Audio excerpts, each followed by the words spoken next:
हमारे प्रदेश के प्रभारी हैं और राष्ट्रीय महासचिव हैं, लेकिन 5 तारीख को उस तैयारी के लिए हमने कार्यकर्ता बैठक रखी थी और प्रदेश के निर्देश में अरुण सिंह जी का कोई वजह से कार्यक्रम रद्द हो गया। उन्हें लोखा और बीकानेर 2 मीटिंगें करनी थी 3 विधानसभाओं की 8 तारीख को, और उसी सिलसिले में उनकी तैयारी बैठक के लिए कार्यकर्ताओं का सम्मेलन, कार्यकर्ता की तैयारी बैठक हमने 5 को रखी थी, लेकिन उनका कार्यक्रम किसी वजह से रद्द हुआ। तो प्रदेश के निर्देश पर प्रदेश में 2 महान वक्ताओं को, 2 हमारे नेताओं को हमारे बीच भेजा है। इस कार्यकर्ता मीटिंग को इस जन आक्रोश सभा का स्वरूप दिया, उसके लिए मेरे सभी कार्यकर्ता साथियों ने इस पूरी जिम्मेदारी से आए और एक मुखिया का नाम का मौजूद है सामने आपके बिराजे हुए सारे व्यक्ति, कोई सरपंच रहा है, कोई पंचायत समिति सदस्य रहा है, कोई संगठन का मुखिया रहा है, एक व्यक्ति अपने गांव की पूरी ताकत समेटे आपके बीच में बैठा है। आदरणीय बंधुओं, आप सबकी जिम्मेदारी बनती है कि 4 वर्षों में जो कांग्रेस का कुराज, कांग्रेस का कुशासन, कांग्रेस का जंगल राज, कांग्रेस का भ्रष्टाचार, इन बातों के लिए ये आक्रोश रैलियां गांव गई, हर चौपाल पर गई। आज की चौपाल में भी आपने सुना, आपने सरकार की जंगल राज, कुशासन, भ्रष्टाचार के खिलाफ आवाज को बुलंद किया और उसी के रूप में आज इस नाम सभा कर रहे हैं। तो दूर तक आवाज जानी चाहिए, जयपुर की कांग्रेस की गूंगी पहली सरकार तक, जिसको जनता की आवाज सुनाई नहीं देती, ऐसा कानून में तेल डाल के बैठी है और ये पहुंचाने का काम आप सबका है। और बीकानेर जिले में अभी माननीय गडकरी जी का कार्यक्रम 10 तारीख को तय हुआ है। गडकरी जी जो हमारे पूर्व राष्ट्रीय अध्यक्ष रहे हैं और आज भूतल परिवहन मंत्री भारत सरकार में, और अभी जो ताराचंदी रोड की बात कर रहे थे, तो एक तरह से नितिन गडकरी को गडकरी ना करके पूरे हिंदुस्तान और दुनिया की जनता जानती है नितिन रोड करी। तो रोड करने वाले नेता 10 तारीख को आ रहे हैं, इसलिए 8 तारीख को अरुण सिंह जी का प्रोग्राम पोस्टपोन हुआ है। 10 तारीख को शायद आपको कहीं नोखा में चाहे राशि से लेकर 500 के बीच कहीं भी गडकरी जी का प्रोग्राम भी मिल सकता है। तो 10-20 हजार की मीटिंग की तैयारी करके जाना और पूरा मन बना के जाना। आदरणीय बंधुओं, ये जो 4 साल कांग्रेस के कुशासन के रहे हैं, मात्र 0.5% के अंतर से जो सरकार सत्ता में आई, 0.5% का मतलब 52,000 बूथों में मात्र 2-3 वोट अगर और बढ़ जाते तो राजस्थान में भारतीय जनता पार्टी की सरकार लगातार रहती। मात्र 1.5 लाख वोटों के, 1,42,000 वोटों के अंतर से, 0.5% वोटों के अंतर से राजस्थान में हमारी सरकार चली गई। अब सरकार बनी, उसके मुखिया तो भारत जोड़ो की बात करते हुए अभी घूम रहे हैं और घूमते घूमते जब हम भारत जोड़ रहे हैं, भैया मैं एक बात कहना चाहूंगा, चौपाल पे जाओ तो कांग्रेस के साथियों को भी दिल ठोक के कहना, सीना ठोक के कहना कि क्या होगा राहुल गांधी जी, आप जो वादा करके गए थे राजस्थान के आवाम के बीच में, 1 से 10 दिन की गिनती गिन के गए थे और कहा था 1 से 7, 8, 9, 10, और 10 दिन में सरकार बनी कांग्रेस की। तो राजस्थान के 59 लाख किसानों का 99 लाख करोड़ का कर्जा माफ कर दिया। मैं पूछता हूं, कर दिया सारा किसान का संपूर्ण कर्जा माफ? जिन का किया वो हाथ खड़े करके बता दो हमारा कर्जा माफ हो गया। जिन उनका किया वो हाथ खड़े कर दो। 1 का भी नहीं हुआ, 1 रुपया 1 का भी नहीं हुआ। और बेरोजगार जो 26 लाख बेरोजगार तो हमारे रजिस्टर्ड है, उनको 3500 रुपए मंथली भत्ता देने की बात करके गए, 10 तक की गिनती गए। अभिनेश भाई, हमने तो बहुत सब्र किया, हमने 10 दिन निकलने दिए, 20 निकलने दिए, 50 निकलने दिए। जब 100वां दिन आया तो विधानसभा में राजस्थान की सरकार और मुखिया से पूछा कि मुख्यमंत्री जी 10 दिन का क्या हुआ, 10 दिन का क्या हुआ? 100 दिन पूरे होने को आए हैं, राजस्थान की जनता हिसाब मांगती है कि 10 दिन का क्या हुआ, क्या हुआ कर्ज माफी का, क्या हुआ बेरोजगारी भत्ते का। तो वो लिस्ट सामने रख दी गई। जब वसुंधरा जी ने अपने कार्यकाल में 18 में सभी किसानों के 50,000 के कर्जे माफ किए थे, वो लिस्ट सामने रख गई। हमने 8,000 किसानों का ये कर्जा माफ किया। तो इस सरकार ने सिर्फ धोखे के अलावा, धोखे और छलावे से सरकार बनी, उस सरकार ने 4 साल तक काम क्या किया? जैसा आजकल जी कह रहे थे कि कोई बैलगाड़ी चलती है, उस बैलगाड़ी में 2 बैल आगे जुड़ते हैं, एक उतरा तो चाले रे, दिखना तो चाले रे, बैलगाड़ी कितनी चाले हुई। तो वैसी स्थिति राजस्थान की सरकार की हो रखी है। अशोक गहलोत कह रहे मेरी कुर्सी बचनी चाहिए, मैं मुख्यमंत्री रहना चाहिए, और सचिन पायलट कह रहे सरकार मेरे नेतृत्व में आई है तो मुझे मुख्यमंत्री बनाया जाए। एक कुर्सी रखना चाह रहा है, एक कुर्सी खींचना चाह रहा है। इस सीना जब्ती में राजस्थान के किसानों की, नौजवानों की, महिलाओं की, बच्चों की, बेरोजगारों की, युवाओं की किसी को कोई चिंता नहीं। इसीलिए आपने जनता के बीच में सरकार के खिलाफ और आपके और मुख्य लोगों के बोलने के बीच में मैं जो ज्ञापन आज हमारे चारों मंडल सभा के बाद चारों मंडलगत और हमारे जिले के दोनों संयोजक 6 लोग ज्ञापन दिखाए, तो ज्ञापन के रूप में आपके बीच में अपनी बात कहता हूं। इस सरकार ने अपने घोषणा पत्र में कहा था कि बिजली की दरें नहीं बढ़ाएंगे, किसानों को गुणवत्ता पूर्वक 8 घंटे बिजली देंगे। अब बिजली तो भाई वसुंधरा जी की भारतीय जनता पार्टी की सरकार में 6 घंटे तो आपको निर्बाध रूप से मिलती थी, बिना किसी कट के मिलती थी। इन्होंने कहा हम गुणवत्ता पूर्ण बिजली देंगे। अब गुणवत्ता कौन सी होती है? बिजली में एक्स्ट्रा बिजली होती है या वो गुणवत्ता में क्या होता है? ऐसा हमने सोचा गुणवत्ता में क्या क्या देंगे। तो वो 6 घंटे बिजली निर्बाध रूप से जो वसुंधरा जी के बीजेपी के राज में मिला करती थी, वो बिजली 4 घंटे में आपको नहीं मिलती। और 4 घंटे में भी कितने कट लगते हैं? ये काश्तकार लोग आप बैठे हो, किसानों के नेता आप बैठे हो कि आपकी कितनी मोटरें जल जाती है, कितना नुकसान आपको होता है, ये आपसे कोई छिपा हुआ नहीं है। और 4 वर्ष हमारे अपने आप सबके, ये विमदान जी बैठे गवाह है, रघुवीर सिंह जी बैठे गवाह है, ये दसरासर के परमान जी झाड़े से बैठे ये गवाह है। कभी हमने 125 दसरासर घेरा, कभी 200 125 500 को घेर के बैठे, कभी हम बामण से 125 रामलाल जी बैठे इसको घेर के बैठे, कभी 220 नोखा को घेर के बैठे, कभी चीफ को घेर के बैठे, कभी एससी को घेर के बैठे, कभी एमडी को रोक के रास्ते में रोक के बात की। ये 4 सालों में हमने यही काम किया बिजली में। राजस्थान की सरकार ने बिजली में क्या काम किया वो आपसे छिपा हुआ नहीं। और किसानों से दाम डालने की बात करके सत्ता है, सेस के दाम पे कितने पैसे बढ़ा चुके हैं, कल्पना नहीं कर सकते। आज बिजली में करंट तो नहीं है, बिलों में जरूर करंट आपके सामने है। और कहते कोई आज रास्ते चलते चलते आपकी कोटा थर्मल बंद, आपका सूरजगढ़ थर्मल बंद, छपरा थर्मल बंद, सारी कहें एक बार 3 बंद होती है, अगले दिन फिर 3 बंद होती है, ऐसे करते करते पूरा सूरजगढ़ बंद। कोयले की कमी आ गई, क्यों आ गई? आपको जो कोल ब्लॉक छत्तीसगढ़ में आपकी सरकार है, वहां राजस्थान को केंद्र ने कोल ब्लॉक आवंटित करके वो कोयला कहां चला गया? कोयले की दलाली में हाथ काला करने वाली सरकार जो 4 रुपए में बिजली मिलती है, इस कृत्रिम तंगी पैदा करके कुप्रबंधन के कारण 24 रुपए में बिजली खरीदती है। आज राजस्थान हिंदुस्तान के सभी प्रदेशों में से सबसे महंगी बिजली खरीदने वाला प्रदेश है और सबसे महंगी बिजली किसानों को देने वाला प्रदेश। ये है कुप्रबंधन कांग्रेस का। और विजिलेंस के नाम पे आए दिन काश्तकारों के ट्रांसफर उतारे जा रहे हैं, आए दिन चालान किए जा रहे हैं, विजिलेंस बढ़ी जा रही है, विजिलेंस बढ़ी जा रही है, और किसानों की कोई सुनने वाला नहीं है। इस सरकार को सिर्फ अपनी कुर्सी बनाने की चिंता है। और मुख्यमंत्री बजट में घोषणा करते हैं कि हम 2018 2020 23 तक 22 तक जो हमारे कनेक्शन दिए गए हैं 22 तक के जो हमारे फाइल है उनके डिमांड निकाल देंगे। जब हमने विधानसभा में कहा कि आपने पिछले बजट में कहा था कि दिसंबर 12 तक के हम डिमांड निकालेंगे, आपको 1 साल पूरा होने का आया है, आपने वो भी पूरे नहीं दिए किसानों को, वो कनेक्शन भी आप 1 साल में नहीं दे पाए। तो आप जब 22 तक के 10 वर्षों के कनेक्शन एक साथ देने की बात करते हैं तो कहां आपका तंत्र कैसे दे पाएंगे? लेकिन सरकार के पास कोई जवाब नहीं।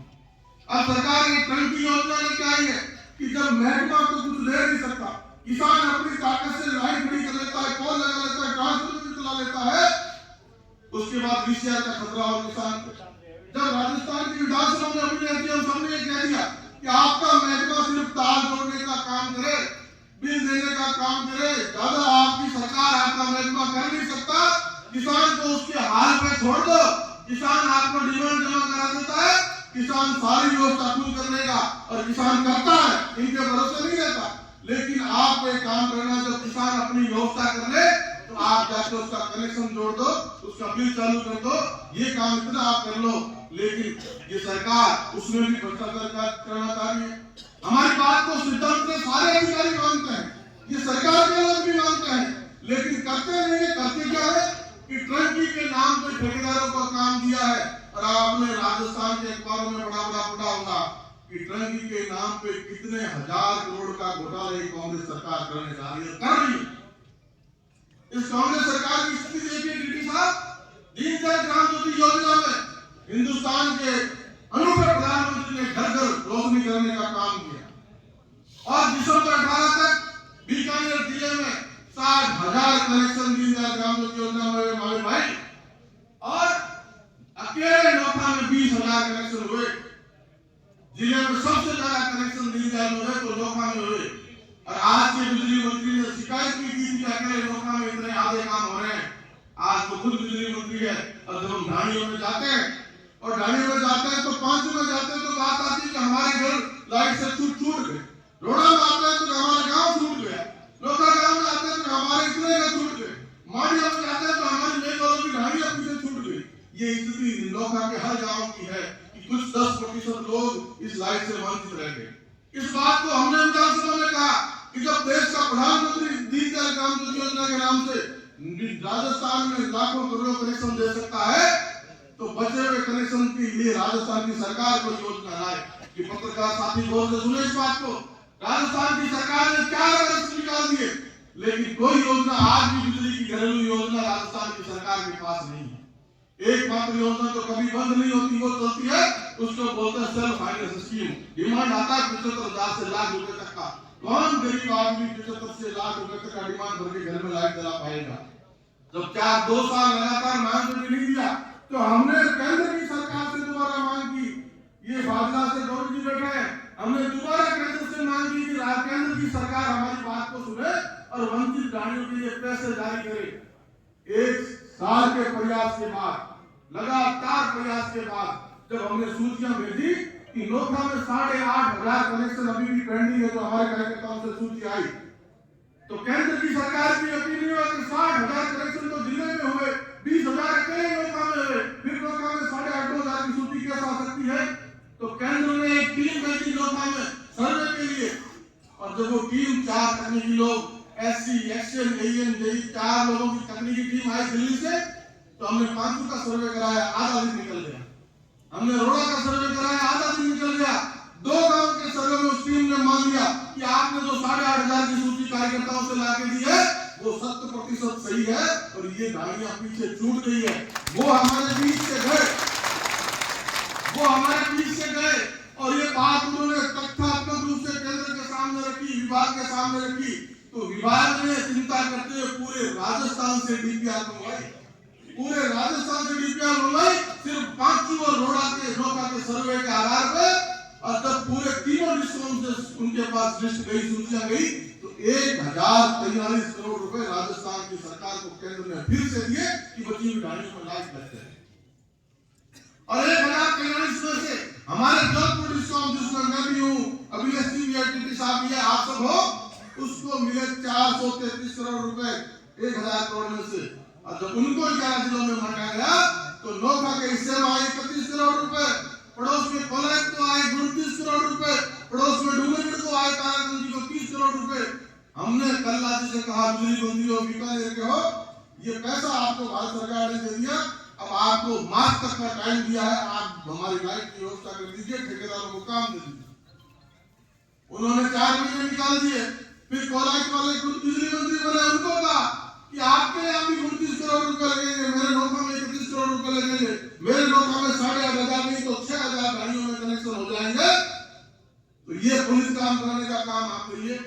उन्होंने 4 महीने उन्होंने निकाल दिए और 15 मार्च 2022 की तारीख आ गई जो समय सीमा तय की थी और वो समय सीमा पूरी हो गई। 1063 करोड़ रुपया वापस भारत सरकार के खाते में चला गया और इनसे 7-8 महीनों में टेंडर नहीं हो पाए, वो आया पैसा नहीं लगा पाई है सरकार। ये सरकार की बिजली के मामले में स्थिति है। अब फिर से हम लड़ाई लड़ रहे हैं कि भारत की सरकार आरडीएसएस में राजस्थान को करोड़ों रुपए दे रही है, 60% तो केंद्र की भारत की हिस्सेदारी, 30% लोन की तरफ आ रही है, मात्र 10 पैसा राजस्थान की सरकार का लग रहा है, जिसमें नए जीएसएस बनेंगे। हमने आपकी डिमांड के अनुसार जीएसएस के प्रस्ताव भेजे हैं और वो प्रस्ताव जल्दी कारगर होंगे फर्स्ट और सेकंड फेज में। उसके साथ हमने मांग की है केंद्रीय बिजली मंत्री से और उन्होंने हमारे पत्र के आधार पर राजस्थान को फिर से लिखा है।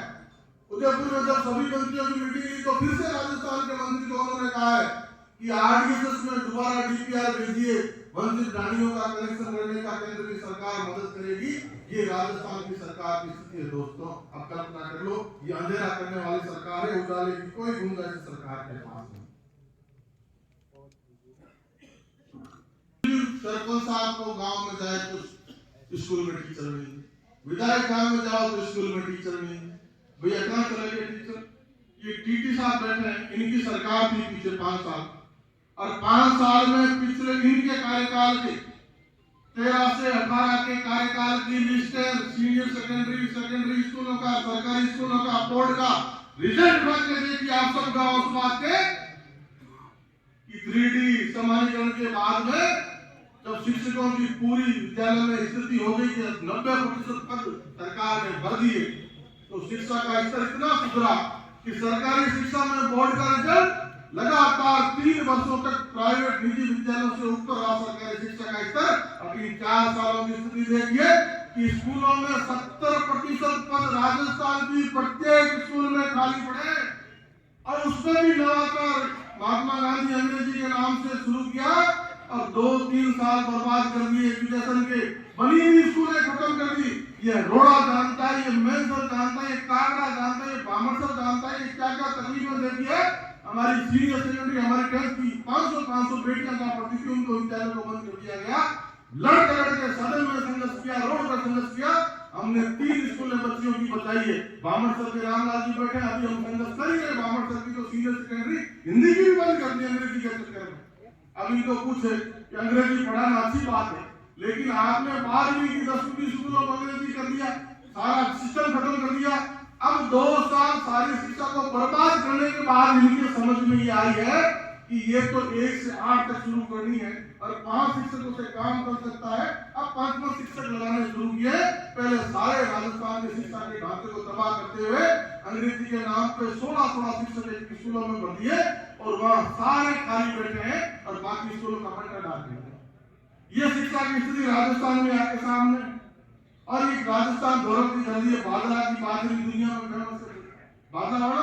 बाजरा की बाजरी की क्या कीमत है, क्या ताकत है? पीटी साहब कभी ले जाइएगा, हमारी बाजरा की बाजरी हम पहुंचाएंगे। आप गाँव उगाने वाले लोग हो, बाजरी नहीं होती आपके, हम बाजरी आपको खिलाएंगे। और देश के यशस्वी प्रधानमंत्री ने तो आपकी बाजरी को दुनिया में खिलाना तय कर दिया।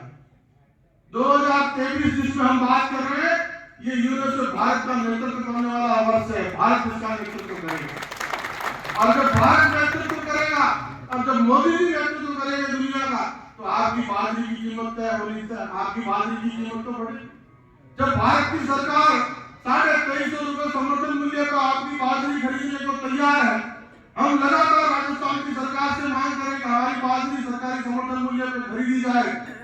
क्यों किसान 1400-1500 अपनी बाजरी बेचने को मजबूर हो? लेकिन राजस्थान की सरकार सिर्फ 4 अक्षर की चिट्ठी भारत की सरकार को लिखना नहीं चाहती। ये हरियाणा ने लिख दिया, मध्य प्रदेश ने लिख दिया। आज हरियाणा में बाजरी 2300-2350 रुपए समर्थन मूल्य पे प्रति क्विंटल खरीदी जा रही है। राजस्थान का किसान जो सबसे ज्यादा बाजरी पैदा करता है, वो किसान 1500 रुपए में बाजरी बेचने को मजबूर है। और ये मैं धन्यवाद करना चाहूंगा हमारे नेता नरेंद्र मोदी का, कि उन्होंने भारत को नेतृत्व मिला 2023 में, यूनेको उसमें G20 का नेतृत्व करने का। तो अगला ये तो साल हमारा 23 का चल रहा है, ये पूरा 23 का साल भारत ही नहीं पूरी दुनिया के सारे देश मिलेट ईयर के रूप में मनाएंगे। मिलेट ईयर मतलब मोटा अनाज खाएंगे और बाजरी ज्वार जो ये मोटे अनाज में आती है। इसलिए हमारी बाजरी खरीदने का काम ये सरकार किसान सम्मान निधि के रूप में साल में 3 बार 2,000 रुपए किसानों के खाते में भेजने का काम किया और करोड़ों जनधन खाते खुले। और ये जनधन खाते खुले तो कांग्रेसियों ने मजाक बनाई कि इतने करोड़ों खाते खोल के खाते में डालेंगे क्या? ये मोदी जी क्या पागलपन कर रहे हैं। लेकिन जब करोड़ों खाते खुले, करोड़ों महिलाओं के खाते खुले, तो जो एक प्रधानमंत्री मोदी जी से पहले भी हुए थे, जो ये कहा करते थे कि हम दिल्ली से गांव के विकास का 1 रुपया भेजते हैं, तो गांव तक पहुंचते गांव तक कितना पहुंचता है? 10 पैसे नहीं, उन्होंने कहा 15 पैसे गांव तक पहुंचते। 85 पैसा बीच में चला जाता है, गिरने वालों के हाथों पे लग जाता है, बेचने वालों के हाथों पे लग जाता है। और देश का प्रधानमंत्री नरेंद्र मोदी आए तो उन्होंने कहा नहीं, साबित किया, करके दिखाया कि जनधन खातों की ताकत है कि डीबीटी, डायरेक्ट बेनिफिट ट्रांसफर के माध्यम से रुपया मोदी जी भेजते हैं, रुपया आपके खाते में आता है, बचता है, हाथ में। ये ताकत है। और जब किसान की बात आई सम्मान निधि की, तो उसमें एक हर्डल लगा दिया था, एक सीमा बांध दी थी कि इतने हेक्टेयर का किसान, 2 हेक्टेयर के किसान तक कोई मिलेगा। हम राजस्थान के लोग वंचित रहेंगे, क्योंकि राजस्थान में हमारी लैंड होल्डिंग बड़ी है। आप बड़े काश्तकार, आपके पास जमीन है 50 बीघा, 100 बीघा, 200 बीघा जमीन है, तो जब सीमा बांध दो तो पूरा राजस्थान किसान सम्मान निधि से वंचित रहेगा। और राजस्थान किसान सम्मान निधि से वंचित रहा कि जब सरकार चौपाल से बात आई और नेताओं के माध्यम से सरकार तक पहुंचाई, तो मोदी जी ने सारे बैरियर हटाते हुए हिंदुस्तान के प्रत्येक किसान को, चाहे वो 2 हेक्टेयर से छोटा हो या 2 हेक्टेयर से बड़ा हो, कोई भी किसान हो, सबको किसान सम्मान निधि का पैसा जाएगा। लेकिन राजस्थान की सरकार ने साल भर तो लगा दिया राजस्थान से डाटा भेजने में, आज भी डाटा पूरा नहीं भेजते। हमारा 6,000 किसान का सम्मान निधि आता है। हम मांग करते हैं राजस्थान की सरकार से कि राजस्थान सरकार भी इसमें अपना योगदान करे। 6,000 राजस्थान की सरकार भी मिला है और किसान सम्मान निधि के नाम पे किसानों को 12,000 रुपए देने का काम है। किसानों की चिंता करने वाले, किसानों की घड़ियां में आंसू बहाने वाली सरकार, जब बिजली किसान को नहीं मिल रही, कर्जा आपने माफ नहीं किया, धोखा किया, कैसी किसानों की बात करते हो।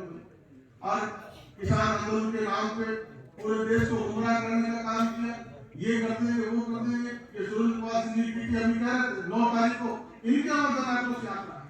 और जब पिछली बार किसान आंदोलन के नाम पे कांग्रेस और कांग्रेस ने कैसा तांडव किया था, गंगानगर, हनुमानगढ़ जिले में, पंजाब, उत्तर प्रदेश में, दिल्ली में कैसा तांडव किया।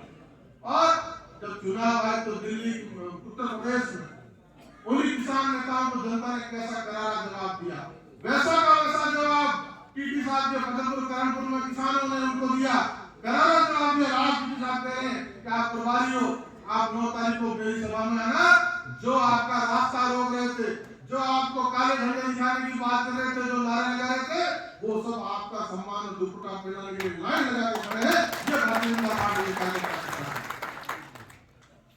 बेरोजगार के साथ इतना बड़ा अत्याचार किया इस सरकार ने।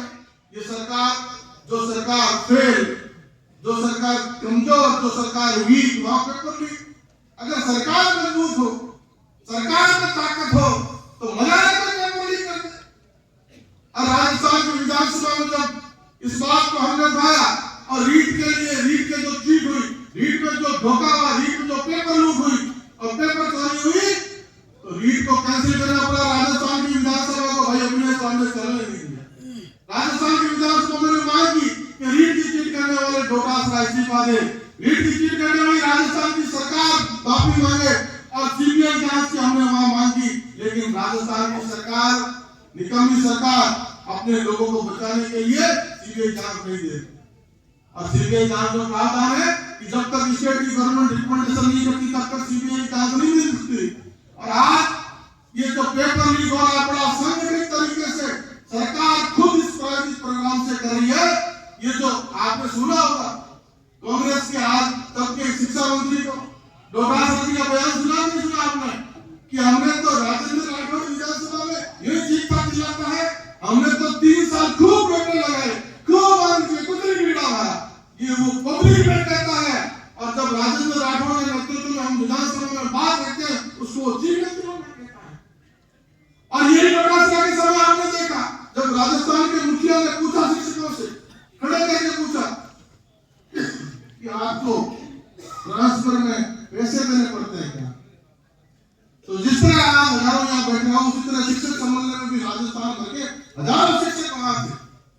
और जब मुख्यमंत्री ने पूछा तो उन शिक्षकों ने कुर्सियों पे खड़े होकर कहा कि हाँ हमें लाखों रुपए ट्रांसफर के देने पड़ते हैं शिक्षा मंत्री की डोटासरा की उपस्थिति में। इससे ज्यादा नीचे राजस्थान की सरकार कहां गिरेगी, कहां तक जाएगी? और फिर क्या कार्रवाई होती है? भाई मुखिया ने पूछ लिया, शिक्षकों ने बता दिया, फिर क्या होता है? फिर डोटासरा का प्रमोशन होता है, वो प्रदेश अध्यक्ष बन जाते हैं कांग्रेस। अब जिस सरकार का मुखिया ऐसा हो, जिस संगठन का मुखिया ऐसा हो जो सुनियोजित तरीके से कोचिंगों के माध्यम से हजारों करोड़ का घपला करने के लिए पेपर लीक करता हो, संगठित गिरोह चलता हो, उस सरकार में कौन मालिक है बेरोजगारों के भविष्य का? और जब राजस्थान की विधानसभा में हमने चीख चिल्ला के कहा कि नकल के खिलाफ एक मजबूत कानून लाए सरकार, हम पूरी ताकत से उसको पास करेंगे। जब वो बिल आया भारतीय जनता पार्टी की मांग हुई, अखिलेश भाई हमने उस पर चर्चा में भाग लेते उस बिल को पास किया, लेकिन उसके बाद भी अभी भी पेपर चोरी हो रहे हैं, अभी भी नकल हो रही है और परीक्षाएं रद्द हो रही है, बेरोजगारों के साथ खिलवाड़ हो रहा है। लेकिन राजस्थान की सरकार उस नए कानून के तहत कोई भी कठोर कार्रवाई आज तक नकल चोरों पर नहीं की और वादा करते हैं सरकार को टीटी साहब के माध्यम से कि भारतीय जनता पार्टी के नेतृत्व में सरकार बने, इन ताकत में इनकी बने तो इनकी सीबीआई जांच होनी चाहिए, सारे लोग सलाखों के पीछे होने चाहिए। तो बेरोजगारों को बोलते लंबी की स्थिति देखिए, कोरोना में पूरा दुनिया ताले में थी, पूरी दुनिया ताले में थी। वो भी देश जो स्वास्थ्य दृष्टि से बहुत मजबूत अपने आप को कहते थे, हमारी स्वास्थ्य सेवाएं अपने आप में बहुत मजबूत है, उन देशों ने भी घुटने टेक दिए। अमेरिका घुटनों पे, जापान घुटनों पे, इटली घुटनों पे, ये सारे लोग घुटनों पे गए। चाइना की स्थिति तो आप देख रहे हो, बढ़ाने वाले की स्थिति क्या, कोरोना भेजा दुनिया में उसकी क्या स्थिति है।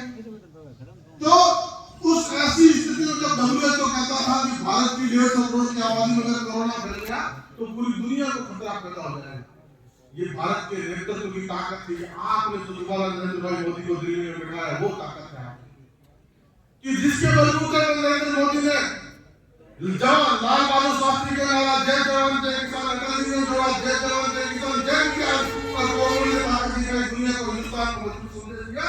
उसमें एक बात जोड़ते हुए मोदी जी ने कहा जय जवान जय किसान जय विज्ञान जय अनुसंधान। इन डॉक्टरों की ताकत है, वैज्ञानिकों की ताकत है। हिंदुस्तान ने वैक्सीन सबसे पहले बनाई कोरोना की और हिंदुस्तान में 220 करोड़ डोज, प्रत्येक हिंदुस्तानी को डबल डोज और बूस्टर डोज तक 220 करोड़ डोज लगी और 45 देशों को हिंदुस्तान ने कोरोना की वैक्सीन भेजने का काम किया।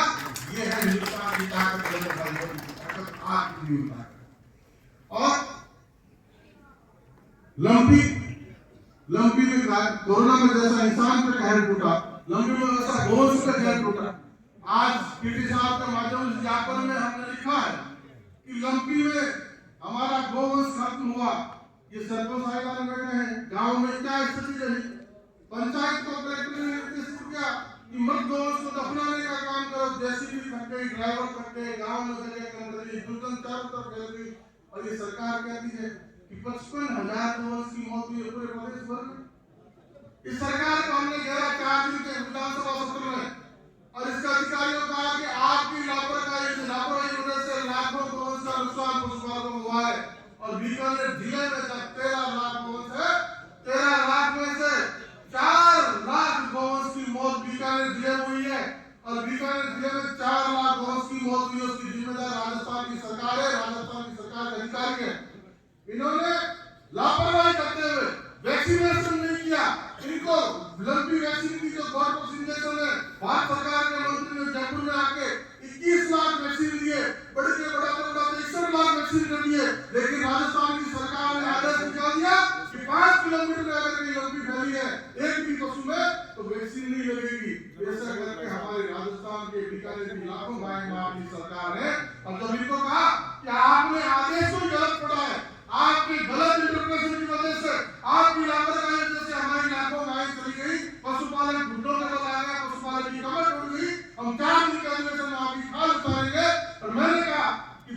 लंबी जो देसी वैक्सीन बनी है वो बीकानेर का हमारे साथी ने हरियाणा में बनाई, उत्तर प्रदेश में बनाई है, और मेरे पास वो वैक्सीन के 25,000 डोज है, और मेरे नौका विकास कार्यों में लगाने के लिए आपको परमिशन देनी पड़ेगी। तो बोले कि नौका के लिए अकेले हम दे नहीं सकते, तो नहीं दे सकते हो तो आपने जो गलत तरीके से गाय को मारा है, विधानसभा के 4 दिन का अधिवेशन आएंगे, हम आपका इलाज करेंगे।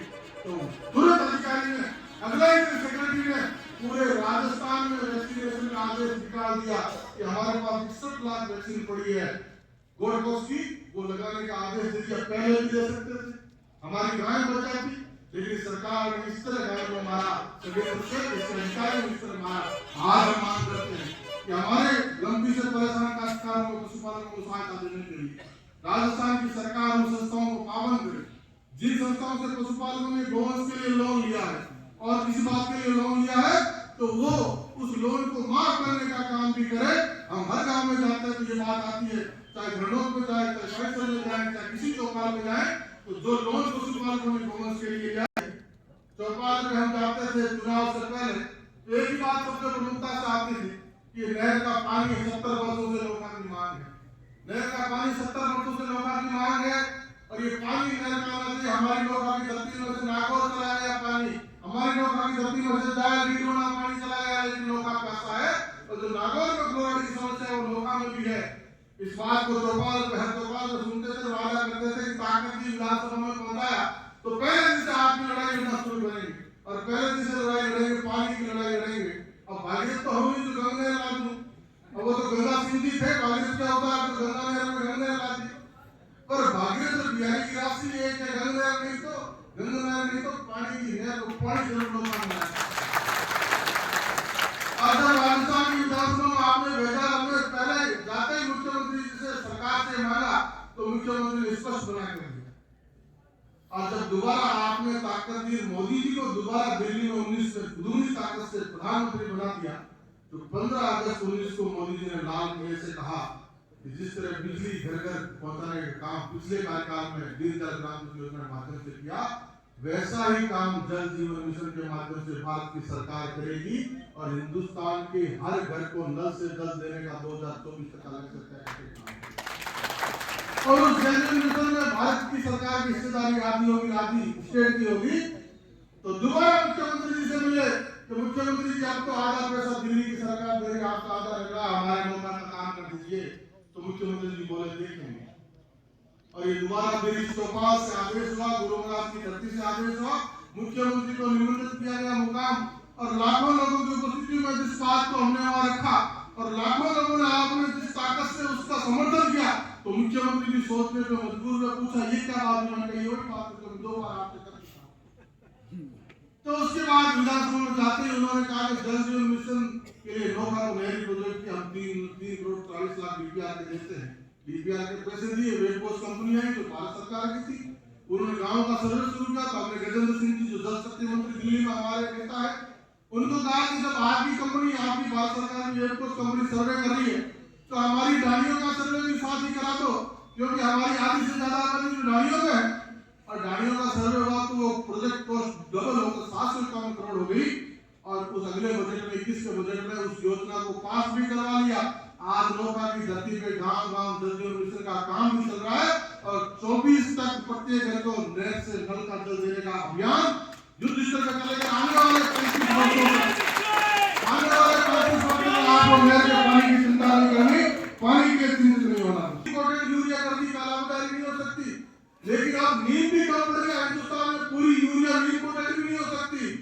तो राजस्थान की सरकार ने नया लूट का सिस्टम खड़ा कर दिया कि यूरिया डीएपी की कालाबाजारी शुरू कर दी, और आज राजस्थान के हर शहर में किसान को लाइन में लगना पड़ता है, और हर शहर में पुलिस को डंडे चलाने पड़ते हैं, यूरिया डीएपी की लाइन में लगना पड़ता है। ये स्थिति राजस्थान के किसानों की है, और वो तब है जब राजस्थान की सरकार ने जितना डीएपी यूरिया केंद्र से मांगा, ये आंकड़े मेरे पास पड़े हैं जो राजस्थान की सरकार से खुद से लिए हैं, वो साबित करते हैं कि जितना डीएपी और यूरिया राजस्थान की सरकार ने केंद्र से मांगा, उसका 4 सालों का इतिहास उठा के देख लीजिए। इस जनवरी महीने तक का, जनवरी 23 तक का उठा के देख लीजिए कि पूरा जितना इन्होंने मांगा उससे 21 देने का काम भारत की सरकार ने किया।